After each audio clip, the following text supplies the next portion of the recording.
and welcome to VOSR International, the voice of shortwave radio. I'm your host, Wavecrest Guy. This broadcast is being transmitted by WRMI, Radio Miami International, in Okeechobee, Florida, on both 9455 and 15770 kilohertz. This broadcast is also being transmitted by shortwave radio in Lower Saxony, Germany, on 3975 kilohertz. So we'll start out the broadcast with some announcements again, and just wanted to let you know that we do have a few things in the works coming up for guest segments, and also some different segments, and you'll hear a little bit of that on today's broadcast, actually quite a bit. But it's another shout out again to anyone who wants to put together a segment and get their segment on the air. So don't forget, any listener, I know there's a lot of listeners out there that have a lot of information to pass along to everyone about the hobby of SWL and listening to shortwave radio. So send us a message at VOSRINT@yahoo.com. That's VOSRINT@yahoo.com.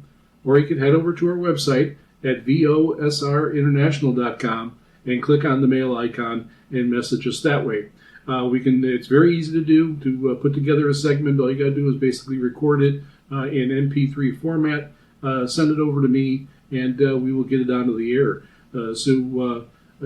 Come up with the segment, send us an email. We'll talk about it. We'll get it set up. You can record it at your leisure, and then we can get that on the air. And I also want to thank everyone for the email communications, comments, reception reports. It's really the only way that I can tell if anyone is out there listening. So there are no other metrics, for shortwave radio. So keep those emails coming. It's great to have the regular listeners sending in emails every week, every other week. It's just great to get that communication flowing, and it really helps me out knowing how the broadcast is being broadcast and transmitted throughout the world, and how it is being received during different times of the year with propagation changes and things like that. So it's great to get those emails and keep them coming. It is really important for the show, and so I know that people are out there listening and enjoying the broadcast. There is one other way that I can tell that people are listening, and that is through our website. So it's important to head on over there also and check it out. Check the things that I have out on the website over there. Again, I usually put a page out for some of the topics, some of the segments that I put together, and you can get more information over there. I usually have some links to videos or links to more information about the topic of the segment. So those are always updated, and I try to update that either every week or even more often than that sometimes. I actually have my our VOSR International listener map there. So if you do send a communication in and tell me your location, I'll put a pin on our map, and I get those updated, and that usually gets updated weekly. Then also listener to radio, so you can send in your radio setup, your radio rooms, you with your radios. Send those pictures in, and I have a page dedicated for that, and you can go over and check out all the radios that people are listening to the broadcast with. And there's a lot of people who have a lot of radios and a lot of really nice radios, so it's always nice to check that out. You can also check out the past broadcast for VOSR International over there. I have a page for that. So we started broadcasting on February 28th of 2025. Started out as a monthly broadcast. But then we soon became an every other week, and then we're just about an every week broadcast right now. Every once in a while you will have a rebroadcast out there. But after the shows are transmitted on shortwave, and if they have a rebroadcast that is completed, I do then make them available on the website, so you can go over and check that out at VOSRinternational.com. You can also head over to our YouTube channel at Wavecrest Guy. I have a playlist there of all our broadcasts for VOSR International. The website is another avenue that I can tell that I definitely have listeners out there, is because it does tell me if there are new visitors to the website, and how many views they are on the pages that are on the website. I'm happy to report we're over 130,000 page views on our website. Well over 35,000 new visitors now also. So people are definitely hearing the broadcast, maybe not sending in messages, sending in emails, but they are visiting the website and checking out the information there. So feel free to continue to do that, but we'd love to get some communication and get some more emails being sent in. So lastly, I do have some QSL cards, our postcard QSL cards left over. If you send in an email and send in your mailing address, I can get those sent out to you.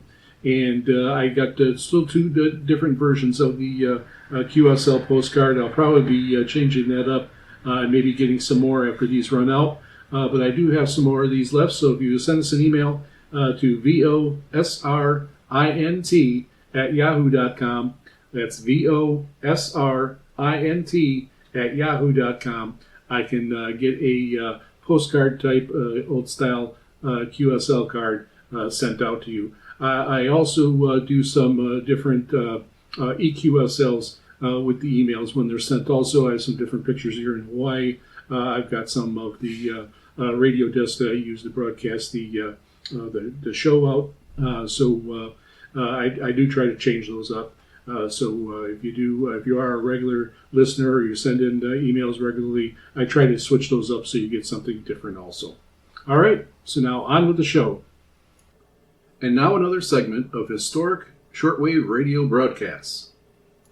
These segments are going to focus a lot on a different era in history because shortwave radio was so important back when it first started in its heyday.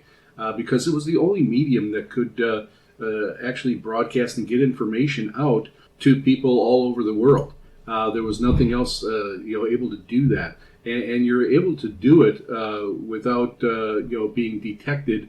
If you were a listener, you had that anonymity.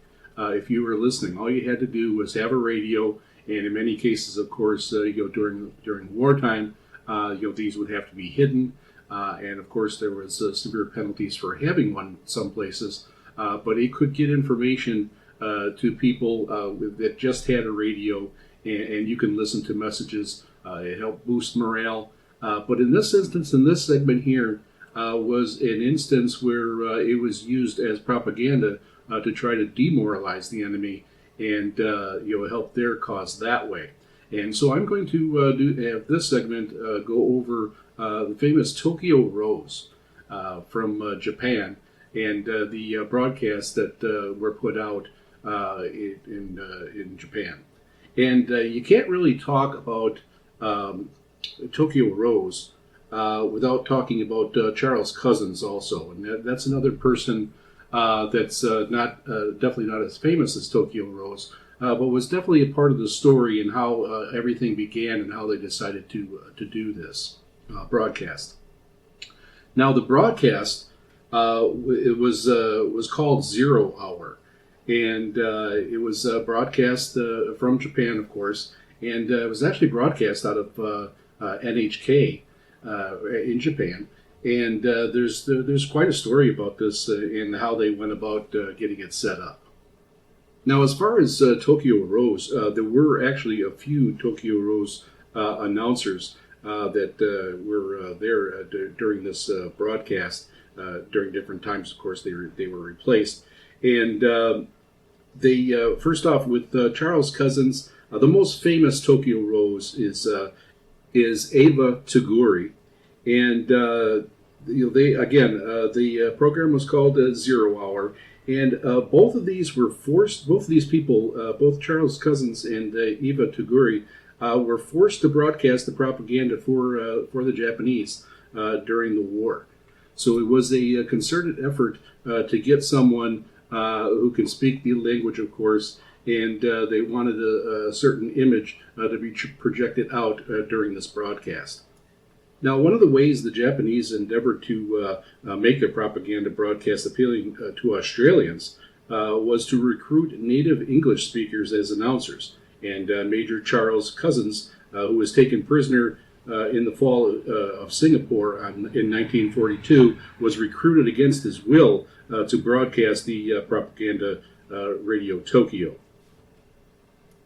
So after the surrender in Singapore, Cousins was selected by the Australian Army authorities to broadcast the news of the Allies' defeat and capture. The Japanese were so impressed by his speech that they separated him from the other prisoners and sent him to Tokyo to broadcast Japanese war propaganda. Weakened by dysentery, Cousins initially refused to broadcast, enduring beatings and the threat of torture by the Japanese military. He finally succumbed to the pressure and agreed to do it.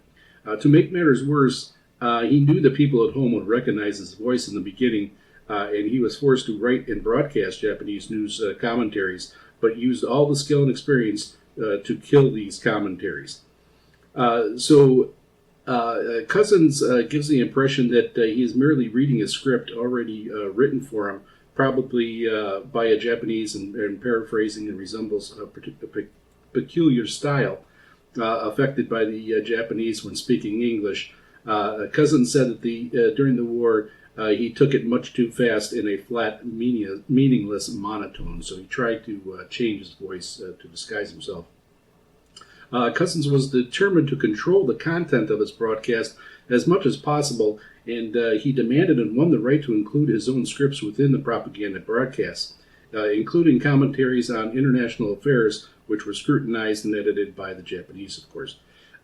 Initially, a list of names of AIF prisoners of war were rejected by the Japanese, but eventually he was allowed to include their names in the broadcast. Cousins believed that his broadcast contained information which showed intelligence officers in Australia that he was trying to get messages across to give Australian people, some information about the fate of the 8th Division men taken prisoner during the capture of Singapore.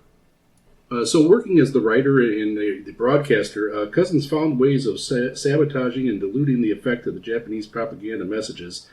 Given the task of coaching a team of English-speaking Japanese announcers, he took advantage of their imperfect English skills and trained them to read English broadcasts in a monotonous, uninteresting, sing-song voice, emphasizing the wrong words so that their broadcast would appear ludicrous.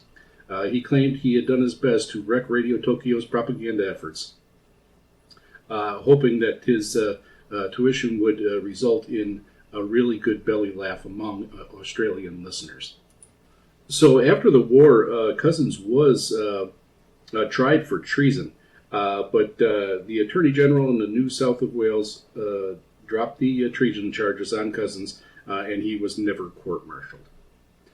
So that's going to bring us next to Iba Toguri, who is the most famous Tokyo Rose.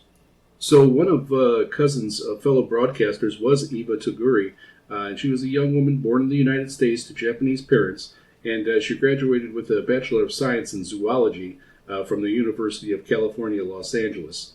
Former fellow students described Iba as energetic and lively, good sense of humor, always kidding and making jokes, and those were qualities that would come up handy during the broadcast of the comedy propaganda program scripted by Charles Cousins.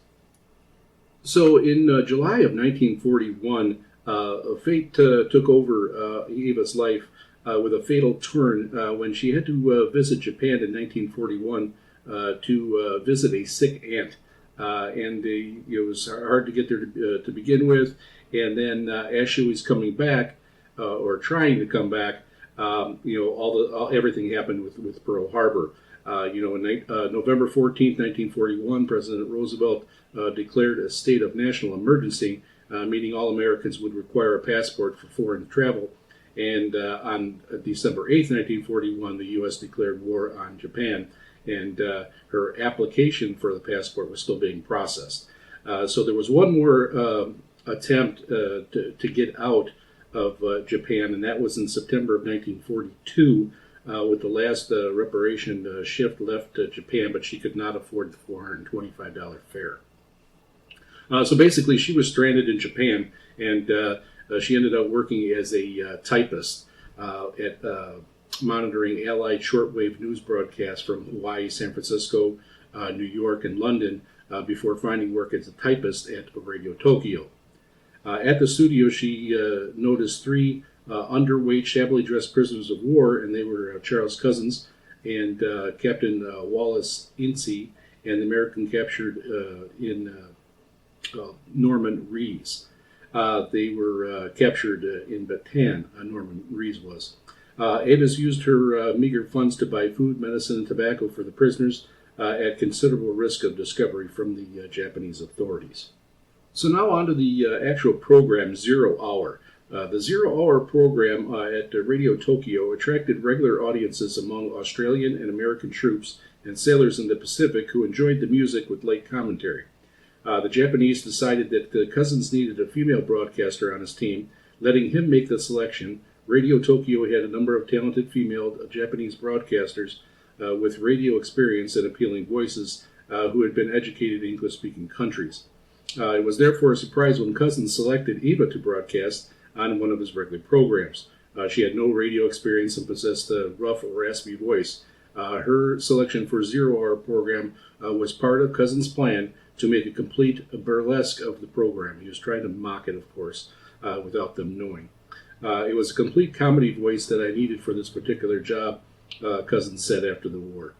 Ava played the role of Orphan Anne, or Annie, an American cartoon character, calling herself your favorite enemy, Anne. An easy trick was to have Ava mispronounce words and call her listeners honorable boneheads, pronouncing the adjective honorable. The American soldiers listening to her ran no risk of being demoralized by propaganda. There was definitely a mystery about the female announcer named Tokyo Rose, who's broadcast Japanese propaganda to the Pacific region. She reportedly delivered negative war news in an alluring voice enjoyed by American troops. Some soldiers said she had a British accent, sounding nothing like Eva Toguri. To add to the confusion, the troops called many female announcers Tokyo Rose. So according to one author, no Japanese or Japanese American announcers at Radio Tokyo had ever used the name Tokyo Rose when they broadcast from Tokyo, or any of the stations scattered around the Southeast Asia or Western Pacific. None of the American monitoring centers recording Japanese broadcasts reported hearing the name. However, the notion of Tokyo Rose was a single individual persisted and took on new momentum as the war progressed. So that was the thing about Tokyo Rose. It wasn't exactly a character in the program. It is something that the listeners called the broadcaster, the female broadcaster. So after the war, the American government investigated Eva Kaduri's activities at the radio program 0 Hour, determined whether she had broadcast anti-American propaganda. Eva was imprisoned and then transferred to a prison in Tokyo, a total of 12 months of imprisonment. So Eva was cleared of charges in Japan in October 25th of 1946, but then she traveled to the United States on August 16th of 1948, and there she was arrested with a federal warrant and sent to the United States on September 3rd, 1948, and she was to be tried for treason in San Francisco. So Toguri ended up spending 6 years in the federal reformatory for women at Alderson, West Virginia, before being released. She showed extreme resilience and fortitude for a woman who was denied justice for so long. In 1977, she was pardoned by President Gerald Ford. So these are some of the unknown facts about the 0 Hour show that the Japanese did want to have this propaganda show, but they ended up releasing so much control over the show that the broadcasters were able to try to make a mockery of it and, of course, make it not effective as the Japanese really would have wanted. So it is something that a lot of people don't know, and especially about Mr. Cousins. As Tokyo Rose had became a very famous announcer in shortwave radio history. Now you can find broadcasts of the 0 Hour in the National Archives, and I'm going to play a segment here of a program of the 0 Hour that was broadcast on August 14th of 1944.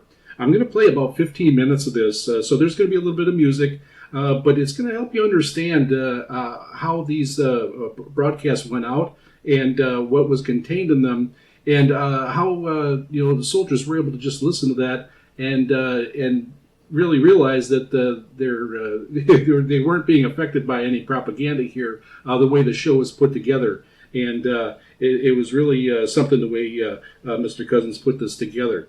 So you're going to be able to hear Eva Toguri here, Tokyo Rose. She will be talking as Anne the Orphan, and there's actually going to be some bulletins in here and some music. So here is the a clip. These usually run about 75 minutes. I'm only going to play about 15 or 16 minutes of it here, but I wanted to play a big enough clip so you can understand how the show went, and you could see how they were listened to by the troops.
Just another day to play.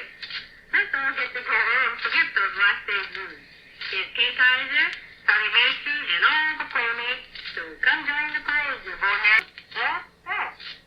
And who wants the song? Also from your favorite sweetheart of melody, R.L. Well, it's Bonnie Baker with the usual in the background, and the song, shh, baby, quiet now, everyone.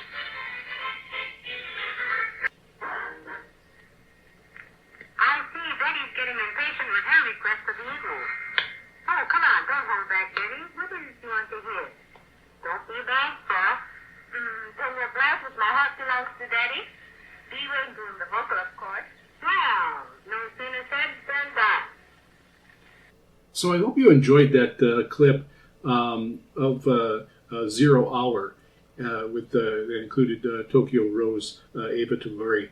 And I hope it helps you see why it was listened to actually pretty widely, because and that's one of the reasons I think the Japanese picked Mr. Cousins to put together these broadcasts, because he knew what would draw the listeners in and help them listen to get them exposed to what they hope to be propaganda. So anyways, these again were broadcast out of Radio Tokyo, that's NHK during World War II. And they were broadcast out on frequencies on the 31-meter band over for that area. And it really is a good idea, a good snippet to actually see how these shows were put together. So I'm going to have, if you're interested in more, I'm going to have some links to the broadcast. You can go to the National Archives, of course, and look there and be able to get more broadcasts of 0 Hour. I will have some links to some YouTube videos and also some more information links with stories about Tokyo Rose and actually the whole story of 0 Hour. It is really interesting story and a big part of shortwave radio history. So let us know what you think. Did you enjoy this segment of 0 Hour? And the broadcast? Did you learn anything? Are there some things that you know about the broadcast 0 Hour and Tokyo Rose? Let us know. Send us an email at VOSRINT@yahoo.com. That's VOSRINT@yahoo.com. Or head over to our website at VOSRinternational.com, and you can click on the mail icon and contact us that way. So now we are going to do an equipment segment, and this one is going to be another radio and another portable small radio that is readily available on Amazon or probably AliExpress, maybe even Temu. But it is the Prunus shortwave radio, and it is the J711 shortwave radio. Now, I purchased this one quite a while ago, and I do have a couple of videos out that I will put links on over at VOSRinternational.com. You can also go over to my YouTube channel, Wavecrest Guy, and I have a playlist for this Prunus radio, and I'm going to be adding some more videos on there showing it in action and showing it working. But again, this is another low-end radio. I bought this one quite a while ago in 2025, probably around August or so, and I paid $12.99 for it. I believe it might have been a little bit more, but they had a coupon at the time, so I was able to get it for quite a bit less. So this is an AM/FM radio with shortwave, and it has shortwave broken up from SW1 all the way up to SW7. And now this is just going to be a kind of an overview on the radio itself before I probably do another segment and actually talk about the operation. But this does accept alkaline batteries, and it has a switch in the battery compartment that you can switch it over and put a lithium battery in there. And so then it has a charger right on the back where you can plug in and charge up your battery through the radio. Like most radios of this type, this one's about as big as a deck of cards, maybe a little bit thicker. And on the back, it does have the a tab that you can fold out, and you can use it to angle the radio so you can see it as you're making adjustments to it. Now, as far as build quality, now I want to say this plastic, I'm just going off of feel here. This feels like if you would drop it on a tile floor or on concrete, like most plastics, you'd probably have an issue. But this one does seem like it would be a little bit more brittle, and it might be definitely prone to cracking. You get some of the better radios like the Sea Crane, some of the Texans, they have a different plastic and they hold up better to knocks and drops, that type of thing. So you want to be a little bit more careful with this one. But again, you're in the price point of about $13, so it's not too expensive. It does have a telescopic whip antenna, but it is very short. It's only about 1.5 feet, so it's not very long. And when you fold it down, it's got a little clip on the top of the radio to hold it in place, but it doesn't snap in there. So it is kind of loose on there, and it could definitely catch on something as you're taking out a pocket or something like that. So the front of the radio, of course, half of the radio is the speaker, and this one has fair sound for its size. And of course, it's a little tinny because of the way it's built. And then the right side has the screen for tuning. And on the top you have your FM, and then right below that is AM. And then the most of the screen after that is shortwave. And it does have a bar that kind of goes all the way down across all the shortwave bands for tuning. So this does have a built-in battery. So when you do have it on the lithium, you don't have to have anything in the battery compartment, and it is you just charge it up and it's ready to go. So that's one good thing about it for the price for $12.99. It is ready to go right out of the box. So a good feature there for sure. At the bottom of the front of the radio, there is a slide, so you can choose FM, AM, and then your shortwaves 1 through 7. And again, it's on the dial, so you can tell which frequencies you'd be on. On the right side of the radio is your tuning wheel. Now, this is an analog radio, so you are tuning it that way. There's no digital displays, no digital tuning, so you are kind of going by feel. But it does have a wheel, which I definitely like, compared to some that just have buttons that go up and down. Then, of course, below that you have your on and off switch, and it is also the volume. And then right below that, you have your jack for your headphones. So not a lot of other features after that. That's about it. There is no external antenna jack on this, so any modifications to your antenna is going to be based on clipping it onto the telescopic antenna, which is definitely a downside. There are a few other radios in this price range that do have external antenna jacks. So keep that in mind. But again, at this price point, we're talking about something you're going to be keeping in the car. Something's going to be knocked around. You're not going to worry about it too much if you drop it or if it gets broken. So just keep that in mind. And if you are going to want to have connect a wire onto this, that's how you're going to have to do it.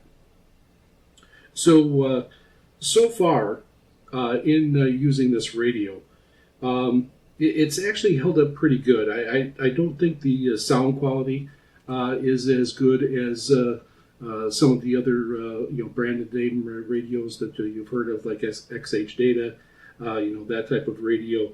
They have some radios in this price range. They seem to definitely do better with sound, but this is definitely serviceable. There's nothing wrong with this one, and it can get you started. If you want to give it a gift to see if somebody's interested in a shortwave radio, it's definitely cheap enough to be able to do something like that. Now, of course, this does not have any other features as a weather band or sideband, so you're not going to be listening to ham radio on it. It is strictly for getting a shortwave or AM and FM broadcast. So keep that in mind. But again, at this price point, that is definitely to be expected. In general, just me starting and using this one, it has held its own, with reception with some of the other radios in this price point. It's definitely going to be worth a look for you to check this radio out. If it's something that like I said, you want to gift, or you just want to start out and say, hey, I want to grab something, and it's something I could take in the car, take somewhere, take on walks. That this would be a good start for the price. Once you start getting into serious DXing and trying to hear some faraway broadcast, you're going to definitely be wanting to step up your radio and leave this price point. But we're talking about the cheapest price point there is, and so this kind of does fit right in there with a lot of the other radios, and it is worth consideration. It depends too if you like digital displays, that type of thing. In this price point, maybe even a few dollars more, you can move up into the digital realm. But this being analog, the analog does have a certain benefits. You get that feel. You can really try to tune it in, and you get the feel of the tuning dial, and it can be helpful. But then it gets difficult, reading your screen to find out exactly what frequency you're on. So you have to keep that in mind also. So again, for what it is, it's definitely worth looking into. And this is the Prunus J711 shortwave radio. And I will have, again, some more videos. I will clip on some antennas onto this radio so you can see the difference and how it brings in other stations if you have a different antenna on there. You get into this lower end too. If you get too much attached onto these radios, they tend to overload, and so you'll get interference, pick up a lot of noise, and only pick up the strongest radio stations. So we'll get into that as I mess with it and use it more and become more familiar with it. So I will definitely have a part 2 to this segment in the future. And I will update you on how everything went with this radio. So let me know what you think. Do you have a Prunus J711 shortwave radio? Do you have one of these? Were you thinking about getting one? Let us know. Send us an email at VOSRINT@yahoo.com. That's VOSRINT@yahoo.com. Or head over to our website at VOSRinternational.com, and you can click on the mail icon and contact us that way. I will have a page set up for this radio. I'll have the links to over to Amazon to go check it out, and then I will have links to my my videos on this radio so you can check it out and see it in action. And now another segment of On This Day in Shortwave Radio History. January 14th, 1907, Dr. Lee DeForest patented the Audion tube. Is a triode vacuum tube was crucial invention to early electronics, as it was the first device that could amplify a radio signal. This innovation was instrumental in making practical voice and music radio broadcasts possible and earned DeForest the nickname the Father of Radio. January 16th, 1991, Radio Baghdad, the official broadcasting service of the Iraqi Republic, aired what was likely the final shortwave broadcast before the start of the bombing campaign of Operation Desert Storm. The station was not heard on the frequency the following day. The English language broadcast to Europe began at approximately 21:35 UTC on a frequency of 13,660 kHz.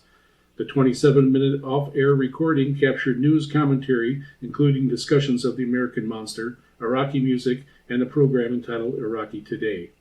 The transmission occurred just hours before the American-led coalition commenced a massive bombing campaign on targets in Iraq and Kuwait after Saddam Hussein failed to meet United States deadline to withdraw Kuwait.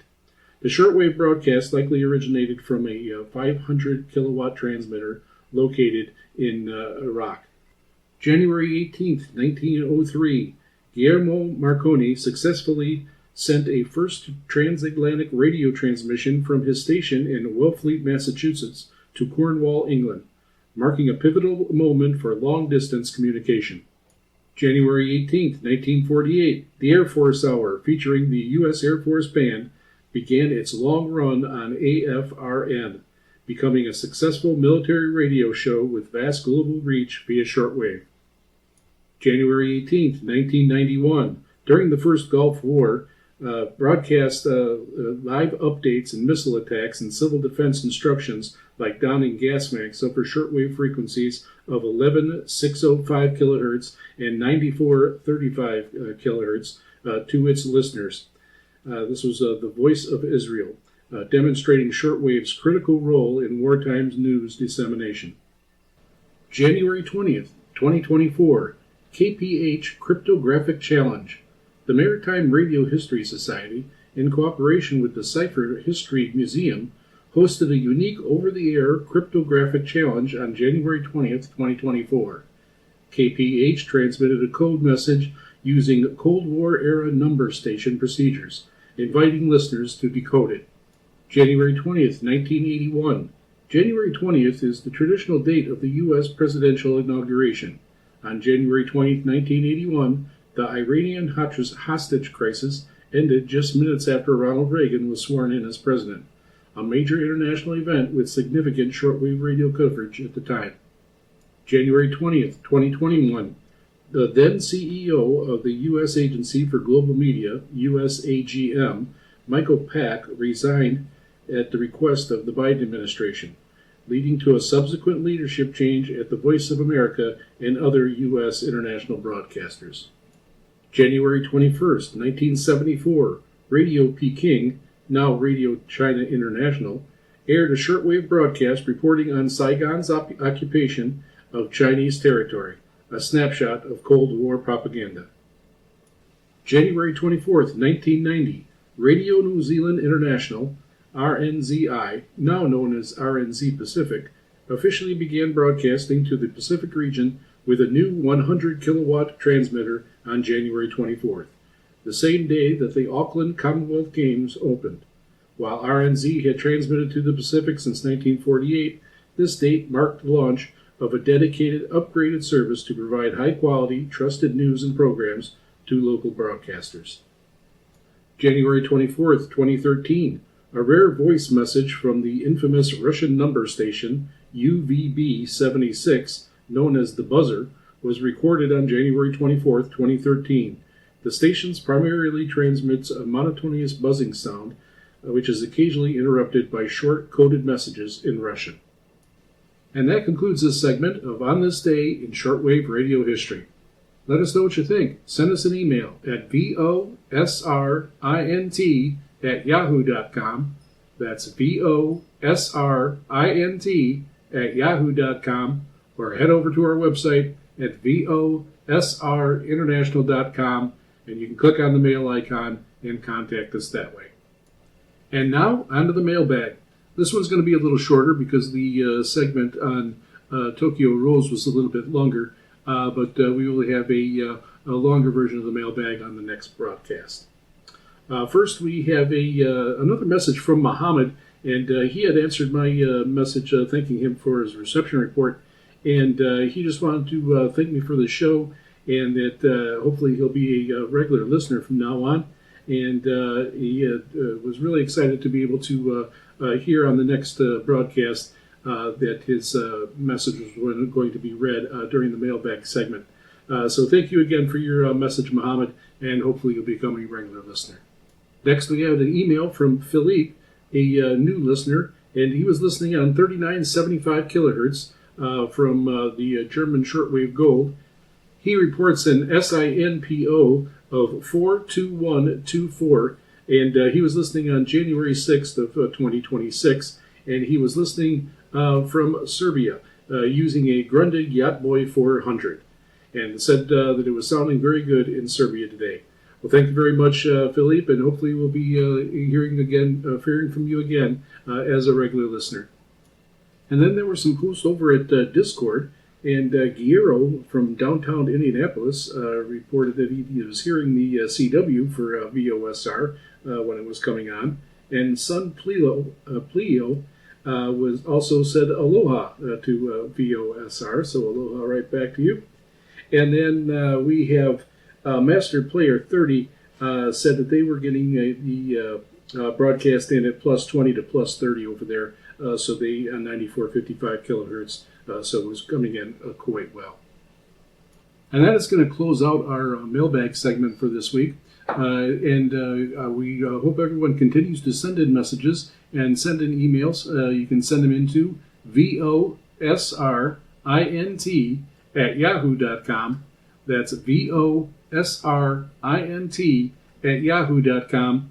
Or you can go over to our website at VOSRinternational.com and click on the mail icon and send us a message that way. And that concludes our broadcast. Be sure to catch our broadcasts every Saturday at 0300 UTC on 94.55 kilohertz, and also on Saturdays at 2300 UTC on 15770 kilohertz, transmitted by WRMI Radio Miami International from Okeechobee, Florida. We are also broadcasting on Thursdays at 1900 UTC on 3975 kilohertz, transmitted by shortwave radio in Lower Saxony, Germany. Until next time, ahoy ho everyone.